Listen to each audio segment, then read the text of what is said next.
We know that out there you like us talking boxing as well as football, of course, which is the main part of the staple diet. We also talk a lot of golf, and especially with Danny on the show, who loves his golf. We're going to do that just now. And I want to turn our attention, Danny, to what is, without doubt, a star-studded event being played over in Bangkok, Thailand this weekend. It's been played over 10 holes of the Reignwood Golf Course in Bangkok. And star-studded is right. What we have here are icons versus icons. We have Team World from the world of football and against another team, Team England from the world of football. In amongst Team England's lineup, such greats as Teddy Sheringham, Phil Jones, Robbie Fowler, Andy Cole. In amongst Team World, wow, we have former players, Gianfranco Zola, Andrei Shevchenko, Ruud Gullit, Ryan Giggs, Nigel de Jong, Gabriel Batistuta. I remember meeting him in Qatar. And Team World is being captained by Thomas Bjorn, who, of course, has graced the golf courses around the world for many, many years and was an absolute stalwart in Europe's attempts to win the Ryder Cup for so many years. Let's go to Bangkok right now and speak to 4 times Ryder Cup winner Thomas Bjorn. Thomas, hi to you. How are you? I'm good, yeah. Great to speak to you. What have you involved in here? I mean, this sounds like a very interesting setup with icons everywhere you look. Yeah, how do you do a team talk to that lot? It's a bit easier to do it to golfers, I guess. But yeah, it's pretty wild to be in a room of these guys. I mean, they're all good fun, but when you get them on the golf course, they go a bit crazy, and the athlete in them come up. So it's going to be a fun, good week. This. That's what I was going to say. I mean, they were all great in their day on the football field, but they all want to win, these guys, Thomas, don't they? Danny Murphy here is beside me. He's no exception. On the golf course or on the football pitch, they want to win. That can only be good for you. Yeah, they're all like that. I guess that's what made them great in their sports in their day. But you know, they get out on that golf course and they want to hold those putts.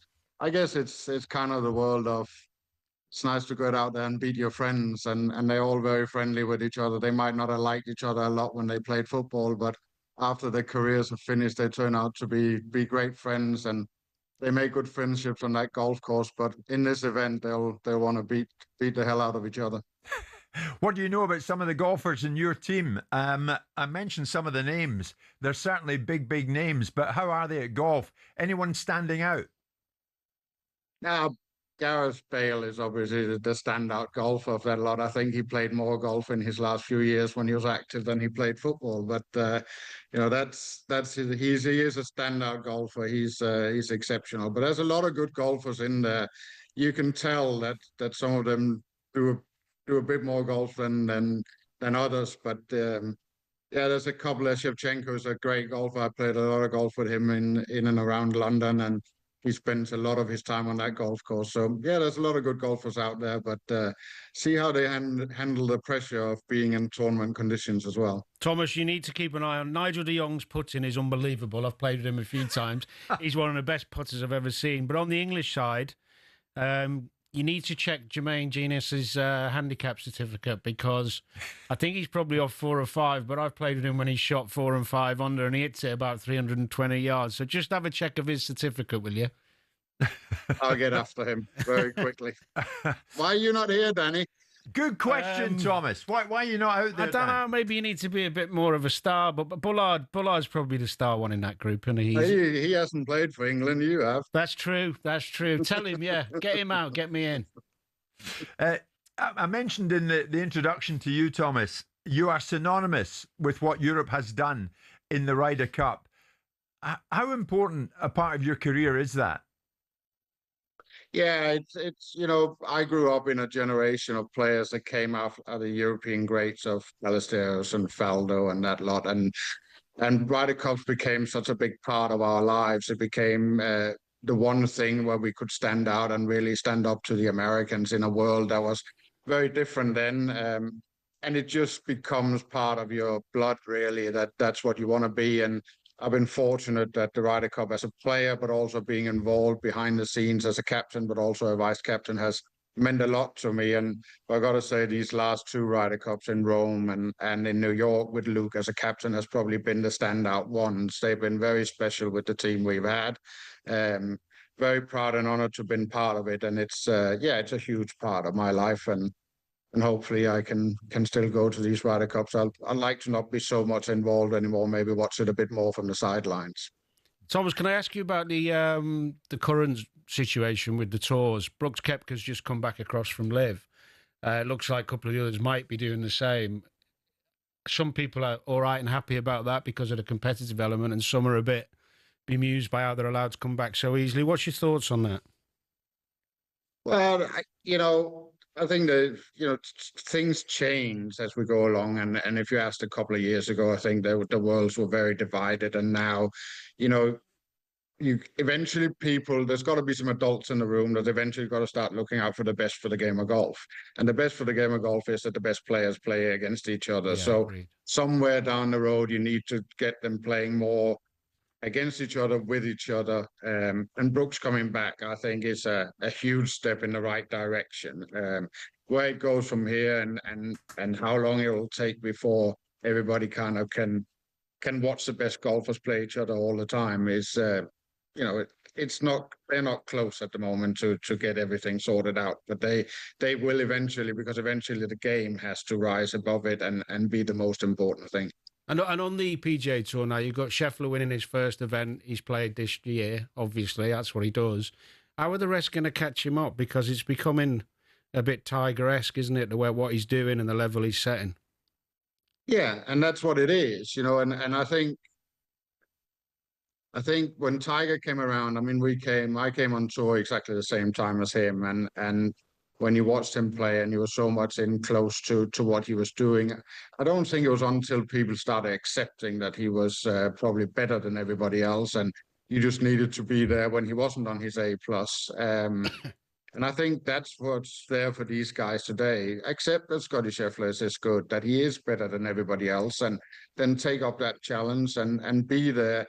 Once you beat them once, then you can go on. It becomes easier to beat them again. And you just got to be there when he doesn't play his best.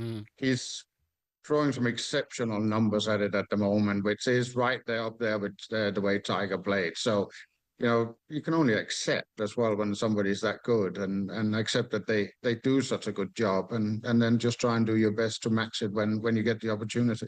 Thomas, in regards to the Ryder Cup, how do you look back in some of the scenes we saw at Bethpage and the behaviour of some of those gobby Americans? I was wondering if that question was coming. It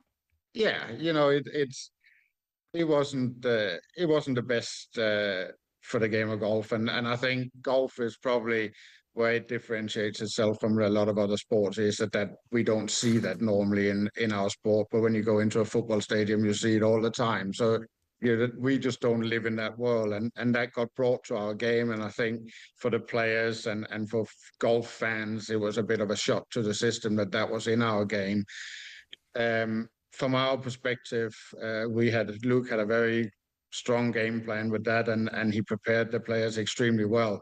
And everything that was thrown in their faces just made them stronger, and they proved that on the golf course. It was a remarkable performance in an environment that they are not used to playing in.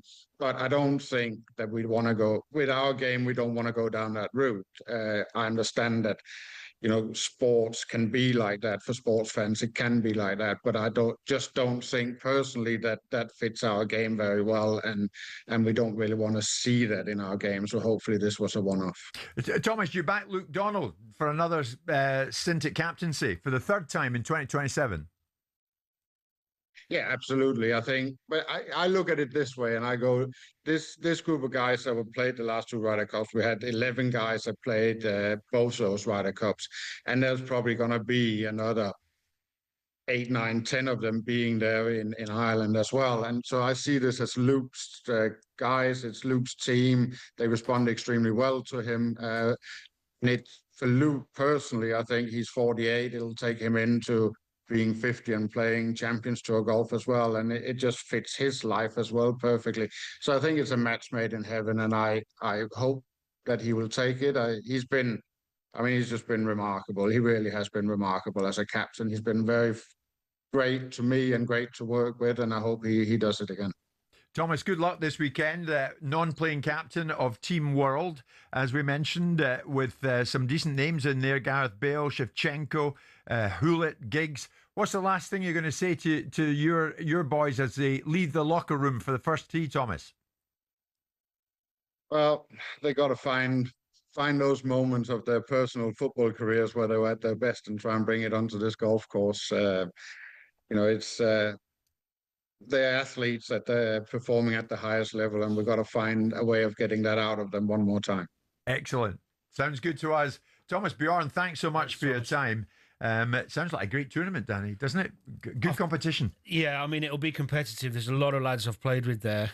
Some really good golfers, actually. Yeah, Bale's amazing, isn't he? He's around the scratch. Yeah, I don't think he's Jim. I think Jimmy would probably be Jim. Really? Yeah, Jimmy's playing a lot of golf at the moment. He's very good.